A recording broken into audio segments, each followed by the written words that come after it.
Guys, dulu pengamat bola sepak Indonesia pernah meremehkan pemain naturalisasi Malaysia. Pemain Malaysia yang dinaturalisasi bedanya sama kita. Ya. Ini hebatnya Erick Thohir. Visi ya, Ya. visi. Dia itu sengaja menaturalisasi banyak pemain muda. Ya. Sedikit pemain mid generation, sangat sedikit old generation. Itu paling Tom Haya sama Jody Amat doang. Ya. Malaysia menaturalisasi pemain yang sudah main di liganya yang praktis tua-tua semua. Tapi sekarang pula munculnya naturalisasi pemain naturalisasi terbaru Malaysia. Mereka pula terbalik. Mereka was-was dan ketar-ketir. Apalagi pengamat bola sepak Vietnam Quang Hai berkata Malaysia sekarang kini lebih unggul daripada Indonesia hadiran pemain naturalisasinya.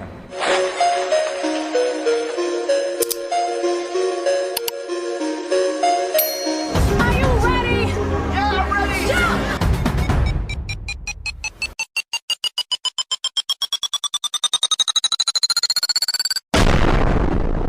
Assalamualaikum warahmatullahi wabarakatuh dan selamat datang kembali di channel Amir Putra.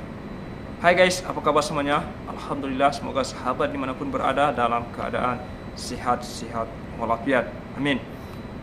Guys, pada petang hari ini kita akan sembang lagi lah borak pasal pemain naturalisasi Malaysia. Tahu tak, pemain naturalisasi Malaysia sekarang nampaknya mengkhawatirkan Vietnam. Selain Vietnam juga jiran tetangga yaitu Indonesia. Lah pengamat bola sepak Vietnam atau pundit Vietnam berkata Malaysia kini lebih unggul daripada Indonesia. Nampaknya mulailah media Indonesia ataupun fans-fans merasa mempertanyakan ulasan daripada pundit Vietnam ini, Quang Hai. Dan di media sosial sudah mulai nampaknya paniklah. Dulu sempat meremehkan dengan berkata Pemain Malaysia yang dinaturalisasi bedanya sama kita. Ya. Ini hebatnya Erick Thohir. Visi ya, Ya. visi. Dia itu sengaja menaturalisasi banyak pemain muda. Ya. Sedikit pemain mid generation, sangat sedikit old generation. Itu paling Tom Haya sama Jody Amat doang. Ya. Malaysia menaturalisasi pemain yang sudah main di liganya yang praktis tua-tua semua. Yang akhir. Ya, jadi kita masih ini dalam proses. Oh, iya, iya. Let's say 5 tahun lagi Tom Haya, Jody Amat gak main lagi kan? Tapi di bawahnya masuk banyak generasinya Sandy Walsh, Shane, Ragnar, J.H.S. itu masih main kan? Oke. Nah, di bawahnya udah mulai matang. Oke. Jadi benar-benar dibikin sehingga apa namanya long termnya itu masih berlaku. Oke, tapi setelah permainan ataupun perlawanan kualifikasi Piala Asia, Malaysia menentang Vietnam dengan Vietnam mengalami kekalahan teruk di kandang Malaysia Stadium Nasional Bukit Jalil. Mulailah pelatih Vietnam ni nampaknya mengakuilah kehebatan Malaysia lah, Timnas Harimau Melaya. Dalam sebuah konferensi pers, pelatih Vietnam berkata, saya apresiasi sekali pemain saya sudah menunjukkan kemampuannya sebaik mungkin. Tetapi kita harus akui bahawa tim Malaysia malam ini tampil sangat di luar prediksi.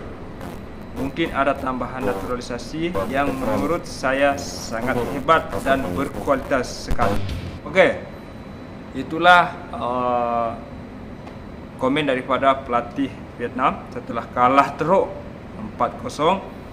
Dan selain itu juga pengamat bola sepak Vietnam Quang Hai berkata Malaysia kini lebih unggul daripada Indonesia. Setelah pundit Vietnam ni membuat ulasan macam ni, jom kita dengarkan media daripada Indonesia. Nampaknya ketar-ketir dah, nampaknya dah mula panik. Jom kita dengarkan.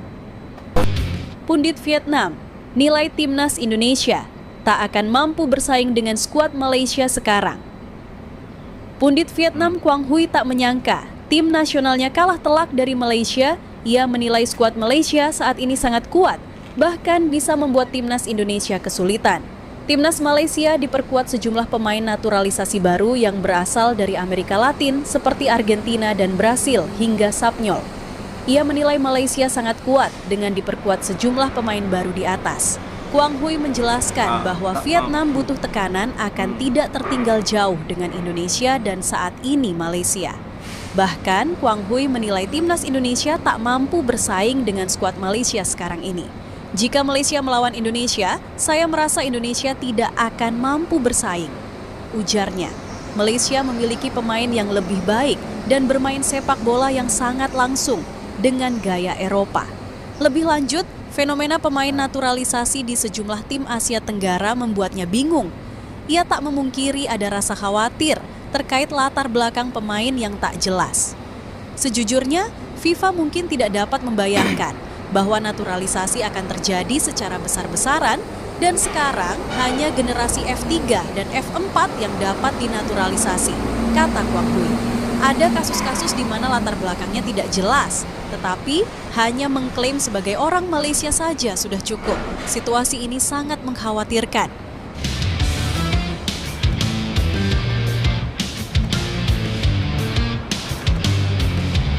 Negaranya dihajar Malaysia 4-0, pengamat sepak bola Vietnam sebut sekelas naturalisasi Indonesia pun tak akan sanggup.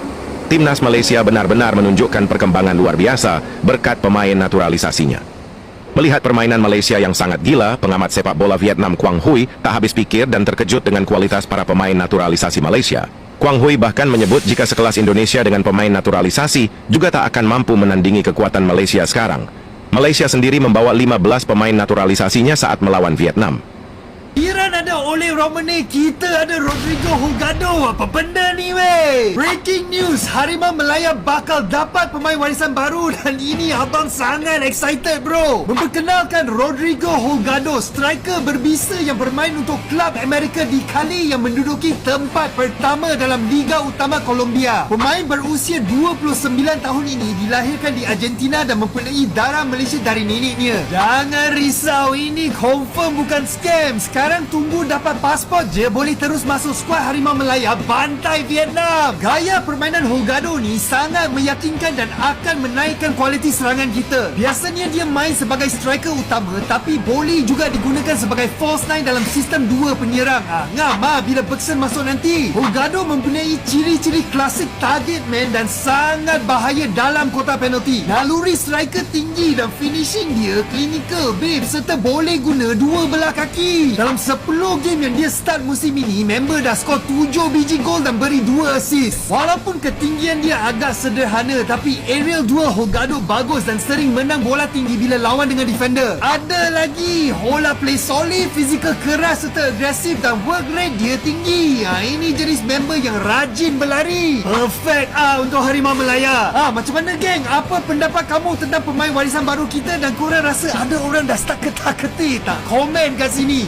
Oke guys, melihat pemain naturalisasi Malaysia yang terbaru ya, yang terbaru bukan yang dulu, yang terbaru yang sekarang nampaknya sudah ada yang ketar-ketir, tak terima fakta dan nampak macam ada yang diperselisihkan. Macam ada dia tak puas hati lah, takutlah tu. Oke guys, itulah saja perkongsian pada hari ini. Apapun ceritanya, semoga Indonesia dan Malaysia lah mampu mencipta kejayaan yang lebih tinggi di pentas antarabangsa dalam dunia sepak bola. Oke guys, mari kita saling mendukung antara satu dengan yang lain. Tak perlu ada perselisihan tentang pemain naturalisasi kita ini. Marilah kita mendukung pasukan masing-masing dengan secara sportif ya. Kita ingin Indonesia dan Malaysia berada di kancah yang lebih tinggi, baik di pentas Asia maupun di dunia. InsyaAllah, semoga Indonesia bisa, Malaysia boleh. InsyaAllah. Assalamualaikum warahmatullahi wabarakatuh.